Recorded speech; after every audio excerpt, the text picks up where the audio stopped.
Hello, guys. Today I want to introduce you to an economic reality that most people never fully see. We often hear that the United States has the strongest economy in the world, the biggest GDP, the most powerful markets, the richest corporations. But today, we are not just asking whether the US economy is big. We are asking something much more important. Which economy actually works better for its people? And to answer that, we need to compare the United States with other major economies around the world. Because a strong economy on paper and a good economy for everyday life are not always the same thing.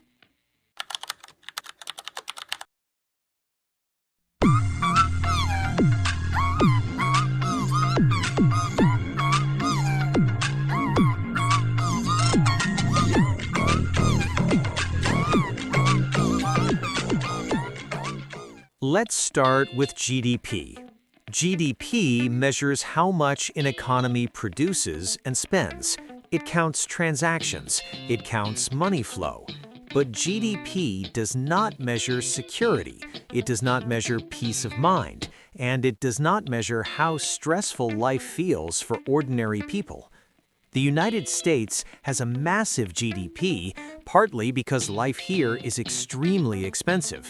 Healthcare is expensive, education is expensive, housing is expensive. And when prices go up, GDP goes up too. So higher costs can make an economy look stronger even when people are struggling.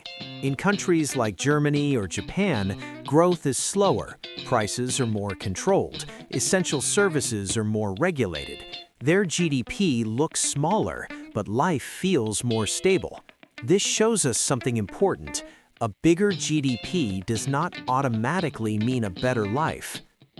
Now let's talk about income. Yes, Americans earn more money on average. That part is true. But what really matters is not income. What matters is purchasing power. In the United States, people must pay privately for healthcare. They must save on their own for retirement. They often go into debt for education. Childcare is expensive. Insurance is expensive. A large part of income is spent just protecting yourself from risk. In many European countries, salaries are lower, but healthcare is guaranteed. Unemployment benefits exist. Pensions are protected. People don't need to earn a lot just to survive. The system absorbs the risk.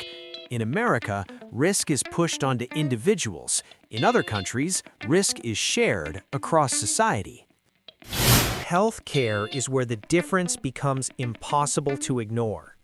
The United States has some of the best hospitals and doctors in the world, but it also has the most expensive healthcare system. Medical prices are unclear. Insurance companies control access. Even insured people fear hospital bills. A serious illness can destroy savings. It can create lifelong debt. It can even lead to bankruptcy. In countries with universal health care, treatment is a basic right. People don't delay seeing a doctor. Families don't collapse because of medical bills.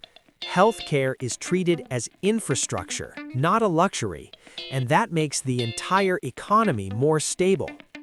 Now let's talk about housing. In the United States, housing has become an investment first and a place to live second. Homes are financial assets. Rent is a revenue stream. Prices rise because investors expect profit. Young people are locked out, families delay having children, workers become less mobile. In Japan, housing works very differently. Homes are treated as living infrastructure. Speculation is discouraged. Prices stay relatively stable. The result is not a housing boom, but long-term affordability. When housing becomes an investment, society divides into owners and renters, and that division creates long-term inequality. In the United States, let's talk about jobs and work culture.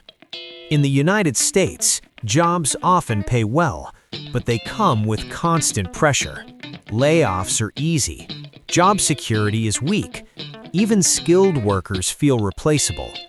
People work harder not because they want to grow, but because they fear falling behind.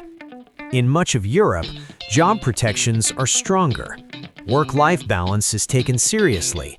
Layoffs are harder. People may earn less, but they live with less fear. And fear matters. When people feel insecure, they spend less, they plan less, they trust the future less. That affects the entire economy. So what does all of this tell us? The United States is not collapsing. It is still powerful.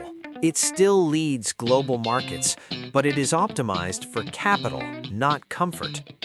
Other countries may grow more slowly, but they are optimized for stability, for predictability, for human resilience. A truly strong economy is not the one that grows the fastest. It is the one that breaks its people the least. So let me ask you one final question. Would you rather live in an economy that looks powerful from the outside, or one that feels safe on the inside? Tell me your thoughts in the comments.